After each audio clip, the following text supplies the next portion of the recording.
सोहनी धरती ਦੇ बहुत ही सत्कारयोग दर्शकों, आप जीआं नूं वाहिगुरू जी का खालसा वाहिगुरू जी की फतेह।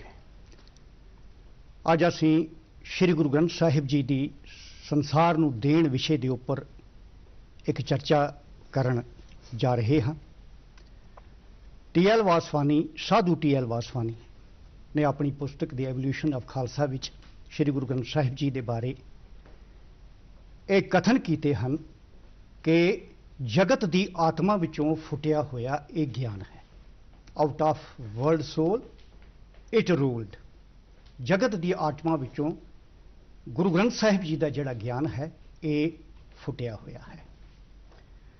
गुरु ग्रंथ साहिब क्योंकि गुरु शब्द इस दे नाल जुड़िया होया है, तो गुरु है जिहड़ा अज्ञानता के अनेरे नूं खा जांदा है, निगल जांदा है, ते ज्ञान के चानण का प्रकाश जिहड़ा है वो संसार विच करता है।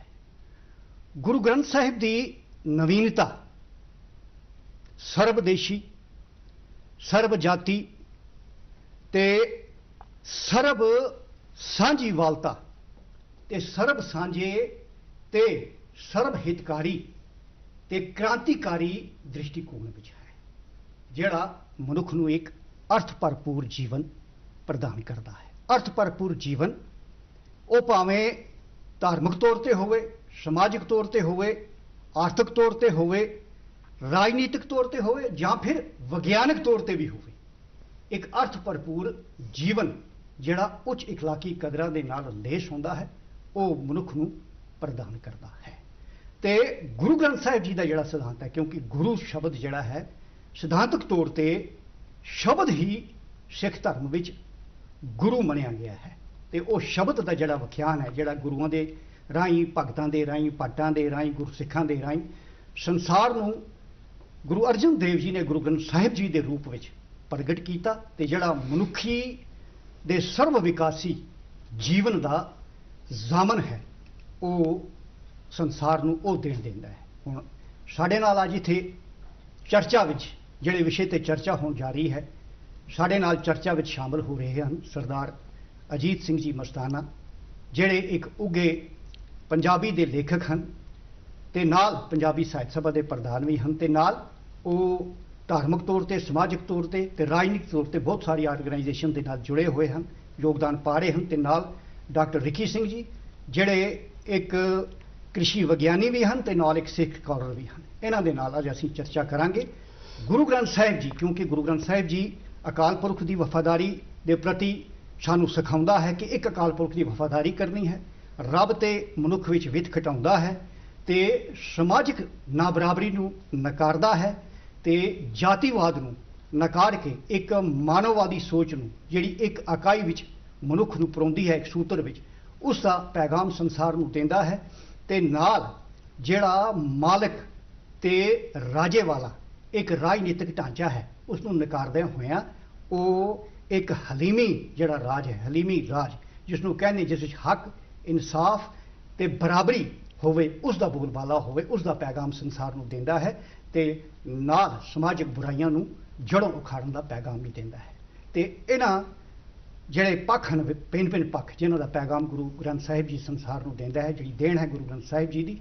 सब तो पहला असीं सरदार अजीत सिंह जी मस्ताना जिहड़े हैं, इन्हां जिहड़े विभिन्न संदर्भ हैं गुरु ग्रंथ साहिब जी की देण दे, इन्हां दे उपर अपने विचार जिहड़े हैं आप जी के सामने रखणगे। नवतेज जी, जिस तरह तुसीं आरंभ विच ही धन धन श्री गुरु ग्रंथ साहिब जी महाराज एक सारे संसार लई सर्वव्यापी एक ग्रंथ, पाक पवित्र ग्रंथ है।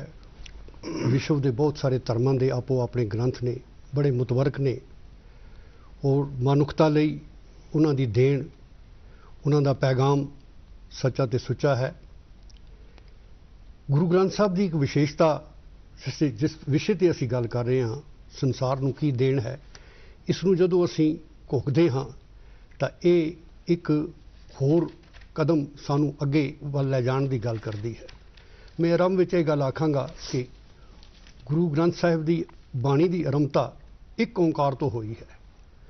ओंकार शब्द पुरातन धर्म ग्रंथों में आम मिलता है, ये प्रचलित है।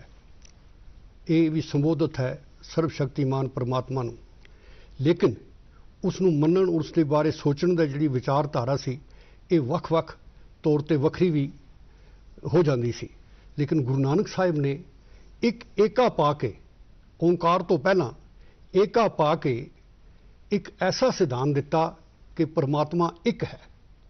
ਸਾਰਾ ਵਿਸ਼ਵ ਜਿਤਨਾ ਵੀ ਉਤਪਤੀ ਹੈ, ਜਿਤਨਾ ਵੀ ਕੁਝ ਸੰਸਾਰ ਦੇ ਵਿੱਚ ਉਪਜਿਆ ਹੈ, ਇਹ ਉਸ ਸਰਬ ਸ਼ਕਤੀਮਾਨ ਪਰਮਾਤਮਾ, ਉਹ ਇੱਕੋ ਹੈ, ਦੂਜਾ ਕੋਈ ਨਹੀਂ ਹੋ ਸਕਦਾ। ਉਹ ਇੱਕ ਵਿਸ਼ੇਸ਼ਤਾ ਸੀ ਜਿਹੜੀ ਗੁਰੂ ਨਾਨਕ ਸਾਹਿਬ ਨੇ ਸਾਨੂੰ ਸਭ ਤੋਂ ਪਹਿਲਾਂ ਦਿੱਤੀ।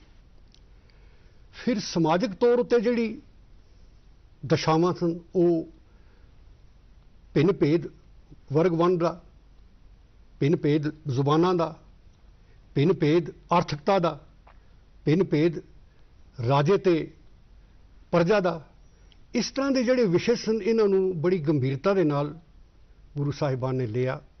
ਹੋਰ ਗੁਰਬਾਣੀ ਦਾ ਸੰਕਲਪ, ਕਿਉਂਕਿ ਸਾਡਾ ਵਿਸ਼ਾ ਹੈ ਸੰਸਾਰ ਨੂੰ ਦੇਣ, ਸੰਸਾਰ ਨੂੰ ਦੇਣ ਜਿਹੜੀ ਹੈ ਉਹ ਦੇਖੋ ਸਾਰੇ ਧਰਮ ਗ੍ਰੰਥ ਉਹਨਾਂ ਨੇ ਬੜੇ ਪਾਕ ਗੱਲਾਂ ਕਹੀਆਂ ਨੇ। ਵਿਸ਼ੇਸ਼ਤਾ ਵਿੱਚ ਇਹ ਗੱਲ ਵੀ ਆਏਗੀ, ਉਹ ਆਪਣੇ ਭਾਸ਼ਾ ਦੇ ਅਨੁਸਾਰ ਉਹ ਰਚੇ ਗਏ ਨੇ। ਅਰਬੀ ਦੇ ਵਿੱਚ ਨੇ, ਲੈਟਿਨੀ ਦੇ ਵਿੱਚ ਨੇ, ਹੋਰ ਭਾਸ਼ਾਵਾਂ ਸੰਸਕ੍ਰਿਤ ਦੇ ਵਿੱਚ ਨੇ, ਹੋਰ ਭਾਸ਼ਾਵਾਂ ਦੇ ਵਿੱਚ ਰਚੇ ਗਏ ਨੇ। ਲੇਕਿਨ ਗੁਰੂ ਗ੍ਰੰਥ ਸਾਹਿਬ ਦੇ ਵਿੱਚ ਭਾਸ਼ਾਵਾਂ ਦਾ ਸੁਮੇਲ ਹੈ, ਵੱਖ-ਵੱਖ ਭਾਸ਼ਾਵਾਂ ਦਾ ਸੁਮੇਲ ਹੈ। ਗੁਰੂ ਗ੍ਰੰਥ ਸਾਹਿਬ ਵਿੱਚ 6 ਗੁਰੂ ਸਾਹਿਬਾਨ ਦੀ ਬਾਣੀ ਹੈ, ਜਿਸ ਤਰ੍ਹਾਂ ਤੁਸੀਂ ਆਪ ਦੱਸਿਆ 36 ਬਾਣੀਕਾਰ ਨੇ ਗੁਰੂ ਗ੍ਰੰਥ ਸਾਹਿਬ ਦੇ ਵਿੱਚ। 36 ਵਿੱਚੋਂ ਜੇ ਅਸੀਂ ਦੇਖੀਏ 6 ਗੁਰੂ ਸਾਹਿਬਾਨ, 15 ਭਗਤ ਨੇ, ਸੂਫੀ ਭਗਤ ਨੇ, 11 ਭੱਟ ਨੇ ਤੇ 4 ਗੁਰੂ ਕੇ ਸਿੱਖ ਨੇ। ਇਹ ਸਾਰੇ 36 ਸਾਡੇ ਬਾਣੀਕਾਰ ਨੇ। ਇਹਨਾਂ ਦੇ ਸੰਬੰਧ ਤੁਸੀਂ ਦੇਖੋ, ਜੇ ਕੇਵਲ ਇੱਕ ਧਰਮ ਵਿਸ਼ੇਸ਼ ਔਰ ਇੱਕ ਵਿਚਾਰਧਾਰਾ ਨਾਲ ਜੁੜੀ ਗੱਲ ਹੁੰਦੀ ਤਾਂ ਫਿਰ ਕੇਵਲ ਗੁਰੂ ਸਾਹਿਬਾਨ ਤੱਕ ਮਹਦੂਦ ਰਹਿੰਦੀ। ਪਰ ਦੇਖੋ ਜਿਹੜੇ ਸਾਡੇ 15 ਭਗਤ ਨੇ, ਇਹਨਾਂ ਦਾ ਫਿਰ ਤੁਸੀਂ ਕਾਲ ਵੰਡ ਵੀ ਦੇਖ ਲਓ।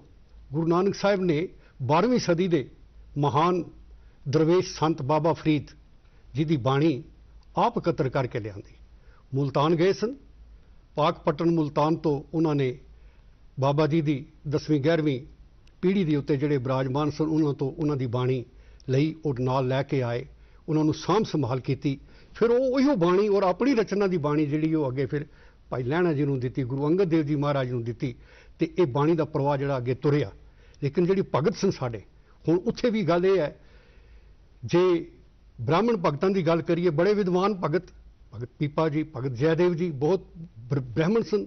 ਉਹਨਾਂ ਦੀ ਉਪਾਧੀ ਉਸ ਵਰਨ ਵੰਡ ਦੇ ਤਹਿਤ ਬੜੀ ਉੱਚੀ ਸੀ। ਉਹਨਾਂ ਦਾ ਉਪਦੇਸ਼ ਤਾਂ ਆ ਗਿਆ, ਲੇਕਿਨ ਉਹਨਾਂ ਦੇ ਨਾਲ ਨਾਲ ਉਹ ਵਰਗ ਜਿਸ ਵਿੱਚ ਤੁਸੀਂ ਭਗਤ ਕਬੀਰ ਜੀ ਨੂੰ ਰੱਖ ਸਕਦੇ ਹੋ, ਭਗਤ ਰਵਿਦਾਸ ਜੀ ਨੂੰ ਰੱਖ ਸਕਦੇ ਹੋ, ਭਗਤ ਨਾਮਦੇਵ ਜੀ ਨੂੰ ਰੱਖ ਸਕਦੇ ਹੋ। ਇਹ ਵੱਖ-ਵੱਖ ਪ੍ਰਾਂਤਾਂ ਦੇ ਐਸੇ ਭਗਤ ਜਿਨ੍ਹਾਂ ਨੇ ਪਿਆਰ, ਸਾਂਝੀਵਾਲਤਾ ਔਰ ਪ੍ਰਭੂ ਪ੍ਰੇਮ ਦੀ ਗੱਲ ਕੀਤੀ ਹੈ। ਉਹਨਾਂ ਦੀ ਕੋਈ ਸਾਰ ਨਹੀਂ ਸੀ ਲੈਂਦਾ ਸਮਾਜ ਵਿੱਚ। ਇਹ ਪਹਿਲੀ ਵਾਰੀ ਐਸਾ ਹੋਇਆ ਕਿ ਉਹਨਾਂ ਦਾ ਪਵਿੱਤਰ ਕਲਾਮ, ਉਹਨਾਂ ਦੀ ਪਵਿੱਤਰ ਬਾਣੀ ਲੈ ਕੇ ਉਸ ਨੂੰ ਉਹੀਓ ਦਰਜਾ ਦਿੱਤਾ ਗਿਆ ਜੋ ਗੁਰੂ ਸਾਹਿਬਾਨ ਦੀ ਬਾਣੀ ਹੈ, ਔਰ ਸੰਕਲਨ ਹੋ ਕੇ ਗੁਰੂ ਗ੍ਰੰਥ ਸਾਹਿਬ ਦੀ ਸੰਪਾਦਨਾ ਹੋਈ। ਗੁਰੂ ਗ੍ਰੰਥ ਸਾਹਿਬ ਦੀ ਸੰਪਾਦਨਾ ਆਪਣੇ ਆਪ ਵਿੱਚ, ਕਿਉਂਕਿ ਇੱਥੇ ਧਰਮ ਦਾ ਵੀ ਕੋਈ ਵਿਸ਼ੇਸ਼ ਇਹ ਨਹੀਂ ਰੱਖਿਆ ਗਿਆ, 5 ਦੇ ਕਰੀਬ ਮੁਸਲਿਮ ਭਾਈਚਾਰੇ ਨਾਲ ਰੱਖਣ ਵਾਲੇ, ਤਲਕ ਰੱਖਣ ਵਾਲੇ ਸੂਫੀ ਦਰਵੇਸ਼, ਉਹਨਾਂ ਦੀ ਬਾਣੀ ਗੁਰੂ ਗ੍ਰੰਥ ਸਾਹਿਬ ਵਿੱਚ ਦਰਜ ਹੈ।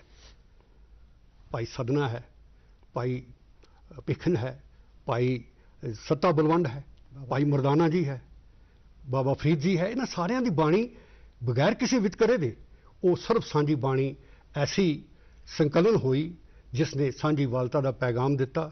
ਦੇਖੋ ਜੀ, ਰੂਹਾਨੀਅਤ ਹੋਰ ਅਧਿਆਤਮਿਕਤਾ, ਇਹਨਾਂ ਦੋਵਾਂ ਸੰਕਲਪਾਂ ਤੋਂ ਉੱਪਰ ਉੱਠ ਕੇ ਸਮਾਜ ਵਿੱਚ ਇੱਕ ਨਵੀਂ ਚੇਤਨਾ ਪੈਦਾ ਕਰਨ ਲਈ ਇਹ ਗੁਰਬਾਣੀ ਰਾਹ ਦਸੇਰਾ ਹੈ। ਗੁਰੂ ਨਾਨਕ ਸਾਹਿਬ ਨੇ, ਸਾਡੇ ਗੁਰੂ ਸਾਹਿਬਾਨ ਨੇ, ਇਹਨਾਂ ਸਾਰਿਆਂ ਭਗਤਾਂ ਨੇ ਇੱਕ ਕਿਰਤੀ ਨੂੰ ਬੜਾ ਵੱਡਾ ਉੱਚਾ ਦਰਜਾ ਦਿੱਤਾ।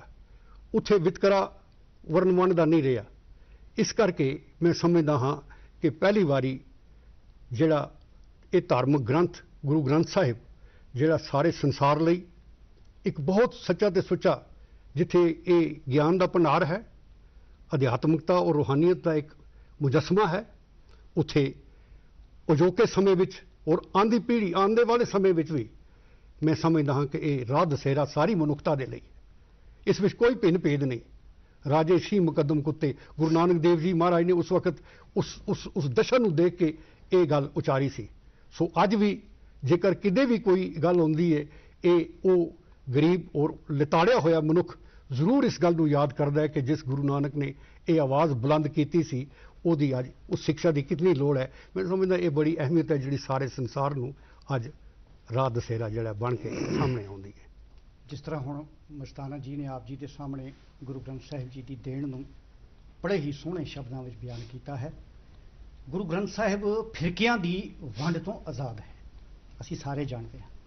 ਹਰ ਧਰਮ ਨੂੰ ਇਹ ਸਿੱਖਿਆ ਦਿੰਦਾ ਹੈ ਕਿ ਤੂੰ ਆਪਣੇ ਧਰਮ ਤੇ ਪੱਕਾ ਰਹਿ, ਧਰਮ ਛੱਡਣ ਦੀ ਕੋਈ ਲੋੜ ਨਹੀਂ, ਆਪਣੇ ਧਰਮ ਤੇ ਪੱਕਾ ਰਹਿ। ਤੇ ਉਸ ਦੇ ਉਦਾਹਰਣ ਵੀ ਹਨ। ਮੁਸਲਮਾਨ ਮੋਮ ਦਿਲ ਹੋਵੇ, ਅੰਤਰ ਕੀ ਗਤ ਦਿਲ ਤੇ ਧੋਵੇ, ਸੋ ਬ੍ਰਾਹਮਣ ਜੋ ਬ੍ਰਹਮ ਵਿਚਾਰੇ, ਆਪ ਤਰੇ ਸਗਲੇ ਕੁਲ ਤਾਰੇ। ਤੇ ਮੁੰਦਾ ਸੰਤੋਖ ਸ਼ਰਮ ਪਤ ਚੋਲੀ, ਗਿਆਨ ਕੀ ਕਰੇ ਵਿਭੂਤ। ਖਿੰਤਾ ਕਾਲ ਕੁਵਾਰੀ ਕਾਇਆ, ਜਗਤ ਡੰਡਾ ਪ੍ਰਤੀਤ, ਆਈ ਪੰਥੀ ਸਗਲ ਜਮਾਤੀ, ਮਨ ਜੀਤੇ ਜਗਜੀਤ। ਭਾਵ ਸਾਰਿਆਂ ਨੂੰ ਕਹਿ ਰਿਹਾ ਹੈ, ਬ੍ਰਾਹਮਣ ਤੂੰ ਕਹਿ ਰਿਹਾ ਤੂੰ ਤਾਂ ਬ੍ਰਾਹਮਣ ਹੈ ਜੇ ਤੂੰ ਬ੍ਰਹਮ ਨੂੰ ਪਛਾਣੇ। ਤੇ ਬ੍ਰਹਮ ਕੌਣ ਹੈ? ਅਕਾਲ ਪੁਰਖ ਵਾਹਿਗੁਰੂ। ਉਸਦੇ ਭਿੰਨ ਭਿੰਨ ਜਿਹੜੇ ਨਾਮ ਹਨ। ਸਮਾਜਿਕ ਦਰਜਾਬੰਦੀ ਨੂੰ ਵੀ ਨਿਕਾਰਦਾ ਹੈ। ਬ੍ਰਾਹਮਣ, ਸ਼ੂਦਰ, ਵੇਸ਼, 4 ਵਰਨ, 4 ਆਸ਼ਰਮ ਹੈ। ਜੋ ਹਰ ਧਿਆਵੇ ਸੋ ਪ੍ਰਧਾਨ। ਪ੍ਰਧਾਨ ਉਹੀ ਹੈ ਜਿਹੜਾ ਹਰੀ ਨੂੰ ਧਿਆਉਂਦਾ, ਹਰੀ ਤੋਂ ਧਿਆਉਂਦਾ ਹੈ। ਭਾਵ ਹੈ ਕਿ ਉਸਦੇ ਅਸੂਲਾਂ ਨੂੰ ਅਪਣਾਉਂਦਾ ਹੈ। ਤੇ ਹੁਣ ਇਸੇ ਨੂੰ ਅੱਗੇ ਤੋਰਦੇ ਹੋਏ ਅਸੀਂ ਡਾਕਟਰ ਰਿਖੀ ਸਿੰਘ ਜੀ ਨੂੰ ਬੇਨਤੀ ਕਰਾਂਗੇ ਕਿ ਉਹ ਆਪਣੇ ਵਿਚਾਰ ਇਸ ਸੰਦਰਭ ਵਿੱਚ ਰੱਖਣ, ਇਸ ਚਰਚਾ ਵਿੱਚ ਅੱਗੇ ਇਸ ਨੂੰ ਹੋਰ ਤੋਰਨ। ਵਾਹਿਗੁਰੂ ਜੀ ਕਾ ਖਾਲਸਾ, ਵਾਹਿਗੁਰੂ ਜੀ ਕੀ ਫਤਿਹ। ਜਿਸ ਤਰ੍ਹਾਂ ਦੀ ਅਸੀਂ ਅੱਜ ਡਿਸਕਸ਼ਨ ਕਰ ਰਹੇ ਹਾਂ ਗੁਰੂ ਗ੍ਰੰਥ ਸਾਹਿਬ ਜੀ ਦੇ ਸੰਸਾਰ ਨੂੰ ਦੇਣ, ਸਭ ਤੋਂ ਪਹਿਲਾਂ ਇਹ ਸ਼ਬਦ ਦੇ ਵਿੱਚ ਆਇਆ ਹੈ ਤੇ ਗੁਰੂ ਨਾਨਕ ਪਾਤਸ਼ਾਹ ਨੇ ਬਚਨ ਵੀ ਕੀਤੇ ਹਨ, ਹੋ ਆਪੋ ਕਛੂ ਨਾ ਜਾਣਦਾ, ਮੈਂ ਕਿਹਾ ਸਭ ਹੁਕਮਾਂ ਜੀ। ਇਹ ਸਾਰਾ ਪਰਿਪੂਰਨ ਪ੍ਰਮਾਤਮਾ ਤੋਂ ਹੁਕਮ ਆਇਆ ਹੈ ਤੇ ਇਹਨੂੰ ਇਲਾਹੀ ਬਾਣੀ ਅਸੀਂ ਕਹਿੰਦੇ ਹਾਂ। ਪਾਤਸ਼ਾਹ ਦੇ ਪਾਤਸ਼ਾਹ ਸ੍ਰੀ ਗੁਰੂ ਗੋਬਿੰਦ ਸਿੰਘ ਮਹਾਰਾਜ ਜੀ ਨੇ ਵੀ ਕਿਹਾ, ਜੋ ਨਿਜ ਪ੍ਰਭ ਮੋਹ ਸੋ ਕਹਿਓ ਜਗ ਮਾਏ। ਕਿ ਜਿਹੜੇ ਅਵਤਾਰੀ ਪੁਰਸ਼ ਹੁੰਦੇ ਨੇ ਇਹਨਾਂ ਕੋਲ ਇੱਕ ਚਿੱਠੀ ਹੁੰਦੀ ਹੈ, ਜਿਹੜੇ ਸੰਸਾਰ ਵਿੱਚ ਸ਼ਬਦ ਰੂਪੀ ਚਿੱਠੀ ਇਹ ਵੰਡਦੇ ਨੇ ਤੇ ਸਾਰੇ ਲੋਕਾਂ ਤੱਕ ਪਹੁੰਚਦੀ ਹੈ। ਜਿਸ ਤਰ੍ਹਾਂ ਦੀ ਆਪ ਜੀ ਨੇ ਬੁਲਾਰਿਆਂ ਤੋਂ ਸੁਣਿਆ ਹੈ, ਮਸਤਾਨਾ ਜੀ ਤੋਂ ਵੀ, ਸਭ ਤੋਂ ਪਹਿਲਾਂ ਗੁਰੂ ਨਾਨਕ ਪਾਤਸ਼ਾਹ ਨੇ ਜਿਹੜੀ ਬਾਣੀ ਇਕੱਤਰ ਕੀਤੀ, ਬਾਣੀ ਇਕੱਤਰ ਕਰਨ ਤੋਂ ਬਾਅਦ ਇਹ ਪੋਥੀਆਂ ਦੇ ਰੂਪ ਵਿੱਚ ਇੱਕ ਗੁਰੂ ਵਿਅਕਤੀ ਤੋਂ ਦੂਸਰੇ ਗੁਰੂ ਵਿਅਕਤੀ ਤੱਕ ਪਹੁੰਚੀ ਤੇ ਪੰਜਵੇਂ ਗੁਰੂ ਅਰਜਨ ਪਾਤਸ਼ਾਹ ਨੇ ਇਸ ਨੂੰ ਪੋਥੀ ਪਰਮੇਸ਼ਰ ਕਾ ਥਾਨ, ਇਹਦੀ ਸੰਪਾਦਨਾ ਜਿਹੜੀ ਹੈ ਰਾਮਸਰ ਦੀ ਥਾਂ ਤੇ ਅੰਮ੍ਰਿਤਸਰ ਵਿਖੇ ਮਹਾਨ ਫਿਲਾਸਫਰ ਭਾਈ ਗੁਰਦਾਸ ਜੀ ਤੋਂ ਕਰਾਈ। ਤੇ ਇਹਦੇ ਵਿੱਚ ਉਸ ਵਕਤ 5 ਗੁਰੂ ਸਾਹਿਬਾਨ, 15 ਭਗਤ ਤੇ 11 ਭੱਟ ਸਾਹਿਬਾਨ ਤੇ 3 ਗੁਰਸਿੱਖਾਂ ਦੀ ਬਾਣੀ ਦਰਜ ਕੀਤੀ। ਤੇ ਇਸ ਤੋਂ ਬਾਅਦ ਜਦੋਂ ਇਹਨਾਂ ਦਾ ਪ੍ਰਕਾਸ਼ ਕੀਤਾ ਗਿਆ, ਸਿੱਖ ਧਰਮ ਦੇ ਮਹਾਨ ਫਿਲਾਸਫਰ, ਇੱਕ ਮਹਾਨ ਵਿਅਕਤੀ ਜਿਹੜੇ ਬਾਬਾ ਬੁੱਢਾ ਜੀ ਸਨ, ਉਹਨਾਂ ਦੇ ਸੀਸ ਤੇ ਜਦੋਂ ਗੁਰੂ ਗ੍ਰੰਥ ਸਾਹਿਬ ਨੂੰ ਆ ਕੇ ਸੁਸ਼ੋਭਿਤ ਕੀਤਾ ਸ੍ਰੀ ਦਰਬਾਰ ਸਾਹਿਬ ਦੇ ਅੰਦਰ, ਤਾਂ ਉਸ ਵਕਤ ਹੁਕਮ ਆਇਆ ਸੀ, ਸੰਤਾਂ ਕੇ ਕਾਰਜ ਆਪ ਖਲੋਇਆ, ਹਰ ਕੰਮ ਕਰਾਉਣ ਆਇਆ। ਤੇ ਇਸੀ ਸ਼ਬਦ ਦੇ ਰੂਪ ਵਿੱਚ ਸਿੱਖਾਂ ਨੂੰ ਕਿਹਾ ਕਿ ਜਦੋਂ ਅਸੀਂ ਵਿਅਕਤੀ ਤੌਰ ਤੇ ਇੱਥੇ ਨਹੀਂ ਹੋਵਾਂਗੇ ਤੇ ਤੁਸੀਂ ਸ਼ਬਦ ਦੀ ਟੇਕ ਲੈਣੀ ਹੈ, ਕਿਉਂਕਿ ਸ਼ਬਦ ਜਿਹੜਾ ਹੈ, ਸ਼ਬਦ ਹੀ ਇੱਕ ਸਹਾਰਾ ਹੈ। ਸੋ ਇਸ ਸ਼ਬਦ ਨੂੰ ਬਾਬਾ ਕਬੀਰ ਜੀ ਨੇ ਵੀ ਕਿਹਾ ਕਿ ਪਹਿਲਾਂ ਵਸ ਸਿਆਣੀਏ ਤਾਂ ਕੀਜੇ ਵਪਾਰ। ਤੇ ਅਗਰ ਤੁਸੀਂ ਕੋਈ ਮਾਰਕੀਟ ਦੇ ਵਿੱਚ ਜਾਂਦੇ ਹੋ, ਕੋਈ ਚੀਜ਼ ਦੇਖਦੇ ਹੋ, ਉਸ ਦਾ ਪਹਿਲੇ ਗਿਆਨ ਹਾਸਲ ਕਰਦੇ, ਅਵੇਅਰਨੈਸ ਹਾਸਲ ਕਰਦੇ ਹੋ, ਤੇ ਫਿਰ ਉਸ ਚੀਜ਼ ਦੀ ਤੁਸੀਂ ਖਰੀਦਦਾਰੀ ਕਰਦੇ ਹੋ। ਇਸ ਤਰ੍ਹਾਂ ਦੀ ਗੁਰੂ ਗ੍ਰੰਥ ਸਾਹਿਬ ਜਿਹੜੇ ਨੇ ਇਹ ਇੱਕ ਲੀਡਰਸ਼ਿਪ ਸ਼ਾਮਲ ਦਿੰਦੇ ਨੇ ਧਰਮ ਨੂੰ ਸਮਝਣ ਵਾਸਤੇ, ਪਰਮਾਤਮਾ ਨੂੰ ਸਮਝਣ ਵਾਸਤੇ। ਤੇ ਇਸ ਵਿੱਚ ਬਹੁਤ ਹੀ ਐਸਾ ਖਜ਼ਾਨਾ ਹੈ, ਮੈਂ ਇਸ ਤਰ੍ਹਾਂ ਕਹਿ ਦਿਆਂ ਕਿ 4,65,800 ਤੇ ਇੱਕ ਵਰਡ ਹੈ, 57,000 ਇਹਦੇ ਵਿੱਚ ਲਾਈਨਾਂ ਨੇ ਤੇ 1200 ਪੈਰਾਗ੍ਰਾਫ ਨੇ ਤੇ 1430 ਅੰਗ ਨੇ, ਜਿਸ ਦੇ ਵਿੱਚ ਗੁਰੂ ਗੋਬਿੰਦ ਸਿੰਘ ਮਹਾਰਾਜ ਜੀ ਨੇ ਜਦੋਂ ਸੰਪੂਰਨਾ ਕੀਤੀ ਤੇ ਦਮਦਮਾ ਸਾਹਿਬ ਦੀ ਧਰਤੀ ਤੇ ਗੁਰੂ ਗ੍ਰੰਥ ਸਾਹਿਬ ਜੀ ਦੇ ਵਿੱਚ ਉਹਨਾਂ ਨੇ ਆਪਣੇ ਪੂਜਨੀਕ ਪਿਤਾ ਧੰਨ ਧੰਨ ਸ੍ਰੀ ਗੁਰੂ ਤੇਗ ਬਹਾਦਰ ਸਾਹਿਬ ਜੀ ਦੀ ਬਾਣੀ ਵੀ ਦਰਜ ਕਰਾਈ। ਸੋ ਹੁਣ ਜਿਹੜੇ ਗੁਰੂ ਗ੍ਰੰਥ ਸਾਹਿਬ ਜੀ ਨੇ, ਗੁਰੂ ਗ੍ਰੰਥ ਸਾਹਿਬ ਜੀ ਸਾਨੂੰ ਸਭ ਤੋਂ ਪਹਿਲੇ ਇਹ ਜਿਹੜੀ ਕਾਇਨਾਤ ਹੈ, ਇਹ ਸੰਸਾਰ ਹੈ, ਇਸ ਦੇ ਬਾਰੇ ਦੱਸਦੇ ਨੇ। ਪਾਤਸ਼ਾਹ ਜੀ ਬਚਨ ਕਰਦੇ ਨੇ ਕਿ ਸਭ ਤੋਂ ਪਹਿਲਾਂ ਸਾਚੇ ਤੇ ਪਵਨਾ ਪਿਆ, ਪਵਨੇ ਤੇ ਜਲ ਹੋਏ, ਜਲ ਤੇ ਤ੍ਰਿਭੁਵਨ ਸਾਜਿਆ, ਕੱਢ ਕੱਢ ਜੋਤ ਸਮੋਏ। ਪਹਿਲੇ ਕੁਛ ਨਹੀਂ ਸੀ, ਅਰਬ ਨਰਬ ਤੰਦੋਕਾਰ। ਤੇ ਕਿਸ ਤਰ੍ਹਾਂ ਦੀ ਆਕਸੀਜਨ ਬਣਿਆ, ਕਿਸ ਤਰ੍ਹਾਂ ਦੀ ਹਾਈਡਰੋਜਨ ਬਣਿਆ, ਕਿਸ ਤਰ੍ਹਾਂ ਪਾਣੀ ਬਣਿਆ, ਕਿਸ ਤਰ੍ਹਾਂ ਦੀ ਹੋਂਦ ਕਾਮ ਆਈ। ਦੂਸਰਾ ਸਭ ਤੋਂ ਜਿਹੜਾ ਸਰਬ ਸਾਂਝੀਵਾਲਤਾ ਦਾ ਪ੍ਰਤੀਕ ਹੈ ਕਿ ਏਕ ਪਿਤਾ ਏਕਸ ਕੇ ਹਮ ਬਾਰਕ, ਤੂੰ ਮੇਰਾ ਗੁਰਹਾਈ, ਅਵਲ ਅੱਲਾ ਨੂਰ ਪਾਇਆ, ਕੁਦਰਤ ਕੇ ਸਭ ਬੰਦੇ। ਸਾਰੀ ਹਿਊਮੈਨਿਟੀ ਨੂੰ ਗੁਰੂ ਗ੍ਰੰਥ ਸਾਹਿਬ ਜੀ ਐਸਾ ਸੰਦੇਸ਼ ਤੇ ਉਪਦੇਸ਼ ਦਿੰਦੇ ਨੇ ਕਿ ਇਹਦੇ ਵਿੱਚ ਰਹਿਣੀ, ਬਹਿਣੀ, ਸਹਿਣੀ ਤੇ ਕਹਿਣੀ, ਇਹ ਸਾਰੀਆਂ ਚੀਜ਼ਾਂ ਨੂੰ ਮੁੱਖ ਆਧਾਰ ਬਣਾ ਕੇ ਕਿ ਕਿਸ ਤਰ੍ਹਾਂ ਦੀ ਅੱਗੇ ਅਸੀਂ ਸੰਸਾਰ ਦੇ ਵਿੱਚ ਵਿਚਰਨਾ ਹੈ, ਇੱਕ ਇਨਸਾਨ ਨੂੰ ਦਰਜ ਦਿੱਤੇ ਨੇ। ਇਸ ਦਰਜ ਦੇ ਬਾਰੇ ਇਸ ਵਕਤ ਅਸੀਂ ਅੱਜ ਵੀ ਦਿੰਦੇ ਹਾਂ। ਜਿਹੜਾ ਸੰਸਾਰ ਹੈ, ਇਸ ਸੰਸਾਰ ਨੂੰ ਸੇਧ ਚਾਹੀਦੀ ਹੈ ਪਿਆਰ ਦੀ। ਸੰਦੇਸ਼ ਇਹ ਹੈ ਕਿ ਇਕਸਾਰਤਾ ਹੋਏ, ਸੰਦੇਸ਼ ਇਹ ਹੈ ਕਿ ਇੱਕ ਦੂਸਰੇ ਨੂੰ ਬਰਦਾਸ਼ਤ ਕਰਕੇ ਚਲੋ। ਇਹ ਸਾਰੀ ਦੀ ਸਾਰੀ ਚੀਜ਼ ਜਿਹੜੀ ਹੈ ਗੁਰੂ ਗ੍ਰੰਥ ਸਾਹਿਬ ਚੋਂ ਮਿਲਦੀ ਹੈ। ਤੇ ਅੱਜ ਕੱਲ੍ਹ ਜਿਹੜੀ ਨਸ਼ਾਖੋਰੀ ਚੱਲ ਰਹੀ ਹੈ ਕਿ ਜਿਤ ਪੀਤੇ ਮਤ ਦੂਰ ਹੋਏ, ਬਰਲ ਪਵੇ ਵਿੱਚ ਆਏ, ਫਿਰ ਜਿਤ ਪੀਤੇ ਖਸਮ ਵਿਸਰੇ, ਦਰਗਾਹ ਮਿਲੇ ਸਜਾਏ। ਇਹ ਨਹੀਂ ਹੈ ਕਿ ਸਿਰਫ ਸ਼ਰਾਬ, ਤੰਬਾਕੂ ਹੈ, ਸਿਗਰਟ ਹੈ, ਨਸ਼ਾਖੋਰੀ ਜੋ ਵੀ ਹੈ, ਜਿਹੜੇ ਵੀ ਨਸ਼ੇ ਚੱਲ ਰਹੇ ਨੇ, ਉਸ ਤੋਂ ਸੰਸਾਰ ਨੂੰ ਬਾਹਰ ਕਿਸ ਤਰ੍ਹਾਂ ਕੱਢਣਾ ਹੈ। ਜਿਹੜਾ ਵੀ ਵਿਅਕਤੀ ਗੁਰੂ ਗ੍ਰੰਥ ਸਾਹਿਬ ਜੀ ਦੇ ਨਾਲ ਪਿਆਰ ਕਰੇਗਾ, ਇਹਨਾਂ ਤੋਂ ਸਿੱਖਿਆ ਲਏਗਾ, ਉਹਨੂੰ ਇੱਕਦਮ ਸਮਾਜਿਕ ਤੌਰ ਤੇ ਰਹਿਣ ਸਹਿਣ ਉਹਦਾ ਕਿਹੋ ਜਿਹਾ ਹੋਣਾ ਚਾਹੀਦਾ, ਉਹ ਕਿਸ ਤਰ੍ਹਾਂ ਦੀ ਵਿਚਰਨਾ ਚਾਹੀਦਾ ਸੰਸਾਰ ਦੇ ਵਿੱਚ, ਆਪਣਾ ਭਾਈਚਾਰਾ ਕਿਸ ਤਰ੍ਹਾਂ ਬਣਾ ਕੇ ਚਾਹਣਾ। ਹਿਊਮੈਨਿਟੀ ਦਾ ਜਿਹੜਾ ਦਰਸਾ ਹੈ ਕਿ ਪਹਿਲੇ ਅਸੀਂ ਇਸ ਵਸਤੂ ਨੂੰ ਪਛਾਣਨਾ ਹੈ ਕਿ ਭਾਈ ਹੈ ਕੀ ਵਸਤੂ। ਇਹਦੇ ਵਾਸਤੇ ਅਵੇਅਰਨੈਸ ਹੋਣੀ ਚਾਹੀਦੀ ਹੈ। ਇਤਨੀ ਅਵੇਅਰਨੈਸ ਗੁਰੂ ਗ੍ਰੰਥ ਸਾਹਿਬ ਜੀ ਇਤਨੇ ਭੰਡਾਰੇ ਨੇ। ਮੇਰੇ ਖਿਆਲ 'ਚ ਸੰਸਾਰ ਦੇ ਵਿੱਚ ਅਗਰ ਅਸੀਂ ਕਈ ਜਨਮ ਵੀ ਲਈਏ ਤੇ ਇੱਕ ਸ਼ਬਦ ਦੀ ਅਸੀਂ ਵਿਆਖਿਆ ਵੀ ਨਹੀਂ ਕਰ ਸਕਦੇ। ਇਹ ਪਾਤਸ਼ਾਹ ਤੋਂ ਆਈ ਹੈ, ਅਕਾਲ ਪੁਰਖ ਤੋਂ, ਆਪ ਨਾਰਾਇਣ ਕੱਲਾ ਧਾਰ, ਜਗ ਮੇ ਪਰਵਰਿਓ। ਇਹ ਗੁਰੂ ਨਾਨਕ ਸਾਹਿਬ ਨੇ ਜਿਹੜਾ ਸ਼ਬਦ ਲੈ ਕੇ ਆਇਆ, ਉਹਦਾ ਪ੍ਰਚਾਰ ਤੇ ਪ੍ਰਸਾਰ ਇਹ ਅੱਜ ਕੱਲ੍ਹ ਚੱਲ ਰਿਹਾ ਹੈ ਤੇ ਸਾਰਾ ਸੰਸਾਰ ਇਹਨੂੰ ਮੰਨ ਰਿਹਾ ਹੈ। ਹੁਣੀ ਤੁਸੀਂ ਦੇਖਿਆ ਇੱਕ ਬ੍ਰਹਿਮੰਡ ਚੰਦਰਮਾ ਤੇ ਹਿੰਦੁਸਤਾਨ ਗਿਆ, ਪਰ ਬਹੁਤ ਸਾਰੇ ਬ੍ਰਹਿਮੰਡ ਨੇ। ਤੇ ਜਿਹੜੇ US ਦੇ ਪ੍ਰੈਜ਼ੀਡੈਂਟ ਹੋਏ ਨੇ ਜਾਰਜ ਬੁਸ਼, ਉਹਨਾਂ ਨੇ ਕਿਹਾ ਕਿ ਹਾਲੀ ਤੇ ਸੰਸਾਰ ਮੇਰੇ ਖਿਆਲ ਇਹ ਆਉਣਾ ਹੈ ਕਿ ਉਹ ਕਹਿੰਦੇ ਨੇ ਕਿ ਗੁਰੂ ਗ੍ਰੰਥ ਸਾਹਿਬ ਦਾ ਮੈਂ ਅਧਿਐਨ ਕੀਤਾ ਤੇ ਮੈਂ ਦੇਖਿਆ ਕਿ ਹਾਲੀ ਅਸੀਂ ਕੁਝ ਬ੍ਰਹਿਮੰਡਾਂ ਤੱਕ ਪਹੁੰਚੇ, ਪਰ ਗੁਰੂ ਗ੍ਰੰਥ ਸਾਹਿਬ ਜੀ ਐਸੇ ਬ੍ਰਹਿਮੰਡਾਂ ਦਾ ਵਰਣਨ ਕਰ ਰਹੇ ਨੇ ਜਿਹਦੇ ਤੱਕ ਹਾਲੀ ਸਾਇੰਸ ਨਹੀਂ ਪਹੁੰਚੀ। ਇੱਥੇ ਮੈਂ ਕਹਿ ਦੇਵਾਂ ਕਿ religion begins wire science ends. ਤੇ ਧਰਮ ਉੱਥੋਂ ਸਟਾਰਟ ਹੁੰਦਾ ਜਿੱਥੇ ਸਾਇੰਸ ਖਤਮ ਹੋ ਜਾਂਦੀ ਹੈ। ਤੇ ਇਸੇ ਵਿਚਾਰ ਨੂੰ ਅੱਗੇ ਤੋਰਦੇ ਹਾਂ ਆਪ ਜੀ ਨੂੰ।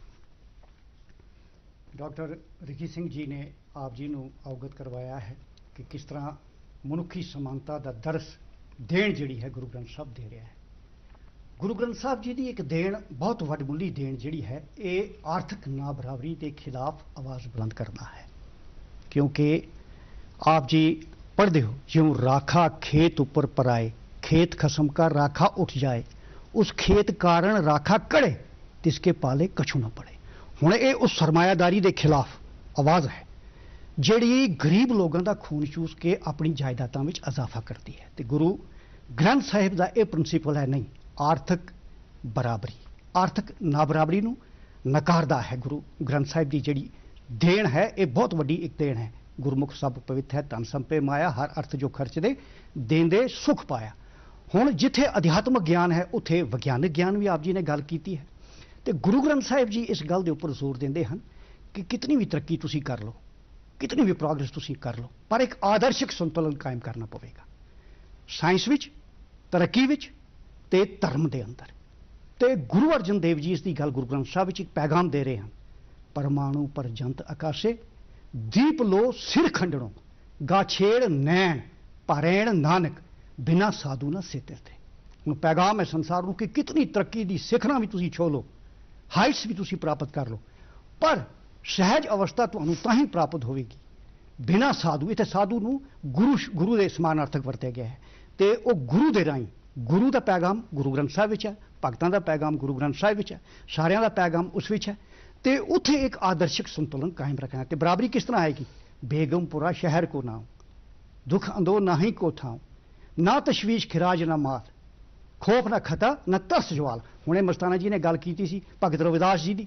ਦੇਖੋ ਕਿਤਨੇ ਸੋਹਣੇ ਬਚਨ ਉਹਨਾਂ ਨੇ ਦਿੱਤੇ ਹਨ। ਇੱਕ ਸਿਧਾਂਤ ਦਿੱਤਾ ਹੈ ਕਿ ਹਲੀਮੀ ਰਾਜ, ਜਿਸ ਨੂੰ ਇੰਗਲਿਸ਼ ਵਿੱਚ ਅਸੀਂ ਕਹਿ ਸਕਦੇ ਹਾਂ ਆਟੋਕ੍ਰੇਸੀ, ਤੇ ਆਟੋਕ੍ਰੇਸੀ ਦਾ ਇੱਕ ਪੈਗਾਮ ਦਿੱਤਾ ਉਹਨਾਂ ਨੇ ਕਿ ਹਲੀਮੀ ਹੱਕ, ਇਨਸਾਫ ਤੇ ਬਰਾਬਰੀ ਦੇ ਉੱਪਰ ਆਧਾਰਿਤ ਜਿਹੜਾ ਇਹ ਹੋਵੇ। ਉੱਥੇ ਰਾਜਾ ਮਾਲਕ ਵਾਲੀ ਕੋਈ ਜ਼ਹਿਨੀਅਤ ਨਹੀਂ ਹੋਵੇ, ਬਸ ਉੱਥੇ ਇਨਸਾਫ, ਹੱਕ ਤੇ ਇਨਸਾਫ ਦੇ ਉੱਪਰ ਆਧਾਰਿਤ ਉਸ ਢਾਂਚੇ ਨੂੰ ਉਹ ਪ੍ਰਮਾਣਿਤ ਕਰਦੇ ਹਨ, ਜਿਹੜੀ ਗੁਰੂ ਗ੍ਰੰਥ ਸਾਹਿਬ ਜੀ ਦੀ ਸਿੱਖਿਆਵਾਂ ਹਨ। ਤੇ ਮੈਂ ਹੁਣ ਇਸੇ ਕੜੀ ਨੂੰ ਅੱਗੇ ਟੋਲਦੇ ਹੋਇਆ ਸਰਦਾਰ ਅਜੀਤ ਸਿੰਘ ਜੀ ਮਸਤਾਨਾ ਜਿਹੜੇ ਇੱਕ ਸ਼ਾਇਰ ਵੀ ਹਨ, ਉਹ ਆਪਣੇ ਸ਼ਬਦ ਹੋਰ ਇਸ ਨੂੰ ਅੱਗਾ ਵਾਅਦਾ ਕਰਦੇ ਹੋਇਆ ਇਸੇ ਚਰਚਾ ਨੂੰ ਆਪਣੇ ਜਿਹੜੇ ਵਿਚਾਰ ਹਨ ਆਪ ਜੀ ਦੇ ਸਾਹਮਣੇ ਰੱਖਣਗੇ।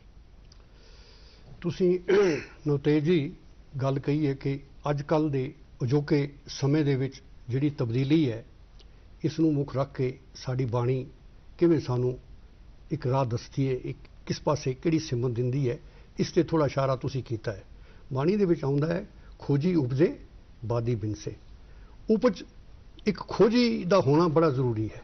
ਗੁਰੂ ਨਾਨਕ ਸਾਹਿਬ ਨੇ, ਸਾਡੇ ਗੁਰੂ ਸਾਹਿਬਾਨ ਨੇ ਇਹ ਗੱਲ ਬਿਲਕੁਲ ਸਮਝਾ ਦਿੱਤੀ ਸੀ ਕਿ ਅਗਾਂਹ ਕੂ ਤਰਾਂਗ, ਪਿੱਛਾ ਫੇਰ ਨਾ ਮੋਨੜਾ। ਅੱਗੇ ਨੂੰ ਵੇਖਣਾ, ਤਰੱਕੀ ਵੱਲ ਜਾਣਾ, ਸਮੇਂ ਦੇ ਅਨੁਸਾਰ ਵਿਚਰਨਾ, ਇਹ ਤਾਈਓ ਸੰਭਵ ਹੋ ਸਕਦਾ ਹੈ ਜਦੋਂ ਤੁਸੀਂ ਇਹਨਾਂ ਆਦੇਸ਼ਾਂ ਨੂੰ ਜਿਹੜੇ ਗੁਰੂ ਗ੍ਰੰਥ ਸਾਹਿਬ ਵਿੱਚ ਦਰਜ ਨੇ ਉਹਨਾਂ ਦੀ ਪਾਲਣਾ ਕਰਦੇ ਹੋ। ਜੇ ਇੱਕੋ ਵਰਗ, ਇੱਕੋ ਧਰਮ ਨੂੰ ਲੈ ਕੇ ਤੁਸੀਂ ਤੁਰਦੇ ਹੋ ਤੇ ਉਹ ਦੂਸਰੀ ਜਗ੍ਹਾ ਤੇ ਉਸ ਨੂੰ ਉਸ ਲੈਵਲ ਤੇ ਨਹੀਂ ਦੇਖਿਆ ਜਾਂਦਾ। ਇਸ ਕਰਕੇ ਵਿਤਕਰਾ ਜਿਹੜਾ ਉੱਥੇ ਖਲਾ ਪੈਦਾ ਹੋ ਜਾਂਦਾ ਹੈ। ਲੇਕਿਨ ਜਿਹੜਾ ਸਰਬ ਸਾਂਝੀਵਾਲਤਾ ਦੀ ਗੱਲ ਹੈ, ਜਦ ਤੱਕ ਇਹ ਚੀਜ਼ ਨਹੀਂ ਆਉਂਦੀ ਤਦ ਤੱਕ ਤੁਸੀਂ ਸਾਰੇ ਸਮੁੱਚੇ ਸੰਸਾਰ ਦੀ ਗੱਲ ਨਹੀਂ ਕਰ ਸਕਦੇ। ਗੁਰੂ ਸਾਹਿਬਾਨ ਨੇ, ਜਿਸ ਤਰ੍ਹਾਂ ਡਾਕਟਰ ਸਾਹਿਬ ਨੇ ਦੱਸਿਆ ਕਿ ਇਹਨਾਂ ਨੇ ਉਸ ਸਮੇਂ ਦੇ ਵਿੱਚ ਪੁਲਾੜ ਦੀਆਂ ਗੱਲਾਂ, ਉਹਨਾਂ ਗ੍ਰਹਿਾਂ ਦੀਆਂ ਗੱਲਾਂ ਉਹਨਾਂ ਨੇ ਦੱਸੀਆਂ ਸਨ।